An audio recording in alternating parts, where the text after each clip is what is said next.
Eto kasing TRICOM, kanina, halata naman na talagang isa lang yung gusto nilang mangyari sa aming lahat.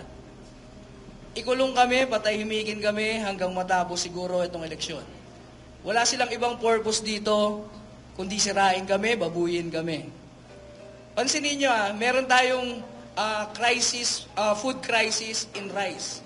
Ang sagot nila, vloggers hearing for fake news, pogo, at saka itong narco. Dahil dyan sa mga issue na yan, hinanapan pa ako ng asawa ko kung nasan daw yung binabayad sa akin ng narco at ng pogo. Grabe! Halos wala nga kaming makain. Wala ngang pang-hotel sa Davao to, binigyan pa ng Banateros. Kami pa nagpa-hotel dito sa Davao.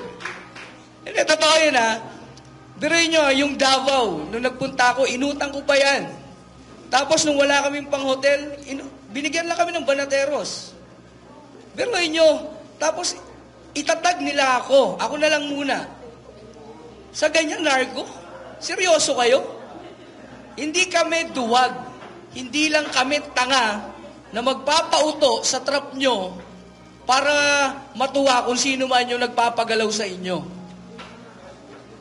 Napakadali kasi ang hirap kasi dito sa mga honorable na to.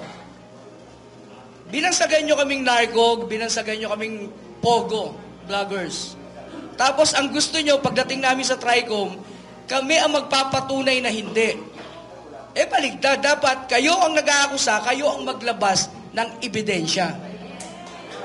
Ginagawa nyo kaming tanga. Yan ang gusto nyo kasing mangyari sa mga Pilipino. Maging mangmang para mahawakan yung kapangyarihan hanggang magpantay yung mga paa nyo, mga buwakan ng ina nyo. Sorry.